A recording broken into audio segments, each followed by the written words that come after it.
Hey everyone, it's Peter Schiff. It is Wednesday, May 5th, 2010. I wanted to follow up a little bit on my discussion from yesterday on this video blog about Greece and the similarities between Greece and the United States, especially given the fact that there are these major riots going on right now in Greece. Unfortunately, people have actually died in these riots, and we've had a lot of volatility in the markets, stock markets, currency markets, commodity markets, as a result of what's going on. First of all, we need to understand, why are the people in Greece rioting? I mean, the reason they're rioting is because the government is threatening to reduce their benefits, to reduce their pay and their generous compensation packages. And of course, why are they being asked to give this up? Well, so that the Greek government can pay bondholders.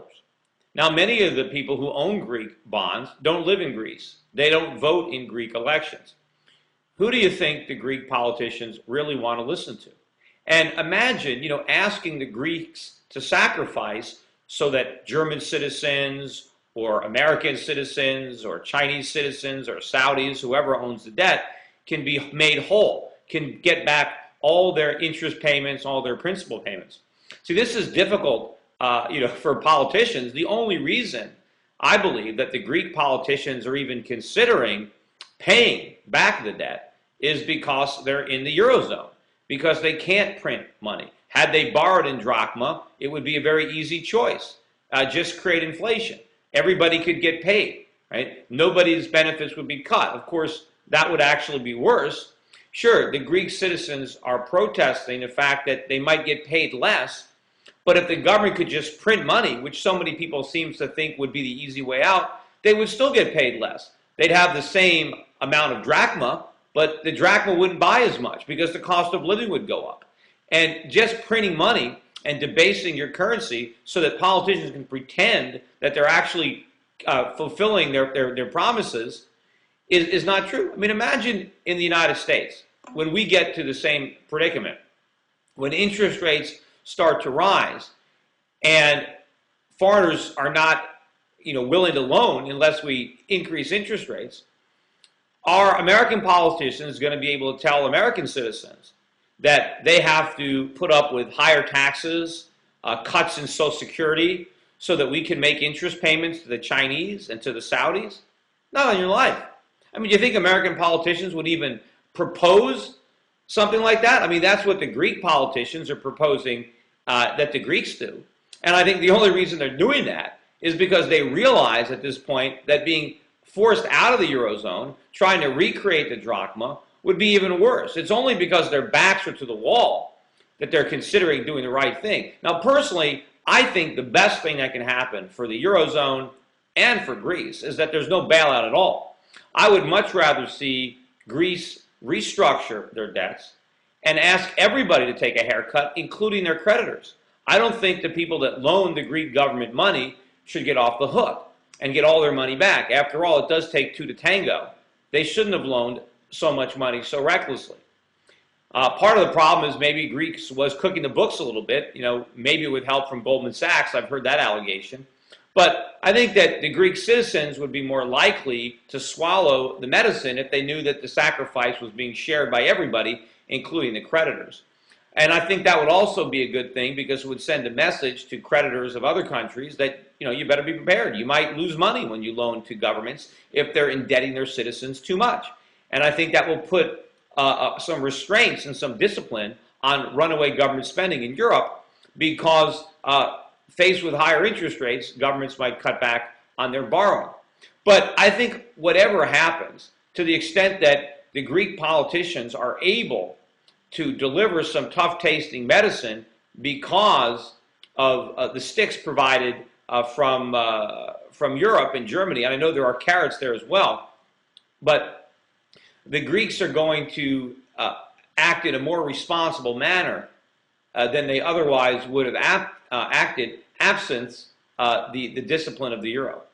Now, of course, if they can't, if it is too difficult a task and they don't want to make any cuts, if the Greek citizens refuse these cuts and Greece falls out of the euro and tries to recreate the drachma, I do not think that is going to be a long-term negative for the euro. I think actually that is probably the most positive development for the euro, despite what people are saying, because I think that would show creditors around the world that when you loan money to a European member country, they're going to pay you back in real money, and if they don't pay you back, it's because they defaulted.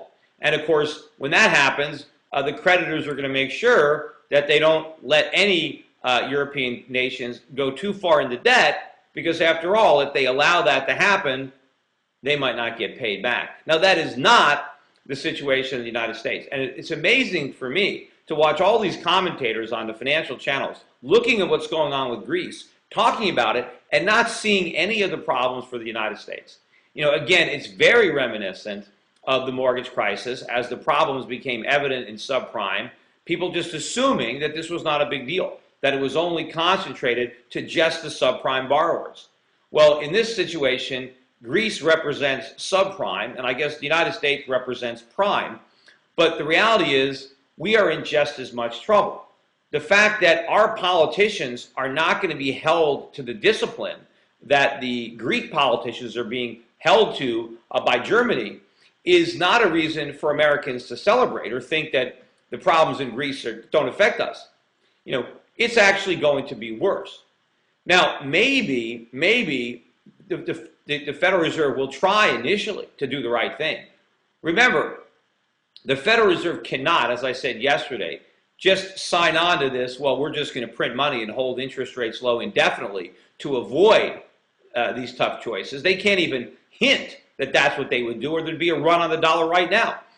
The overwhelming opinion around the world is that we have an independent central bank that actually will be tough, that will have the integrity and the independence to raise interest rates sharply to contain inflation. Now, of course, none of that's going to happen. The fact that people actually believe it, well, it's just as irrational as the fact that people believed in the real estate bubble, or that people who bought houses with no money down would actually make their mortgage payments if the houses lost value, or if the mortgages interest payments reset.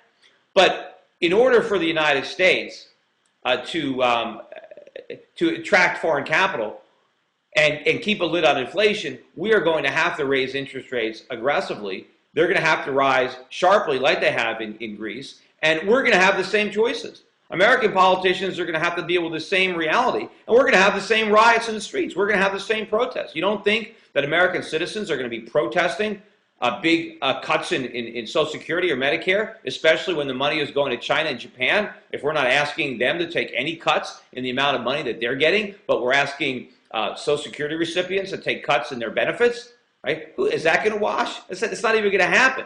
But what's more likely is that the U.S. government is going to do precisely what they think is the best thing to do, precisely what they're saying it's too bad Greece can't do, and they're going to print money.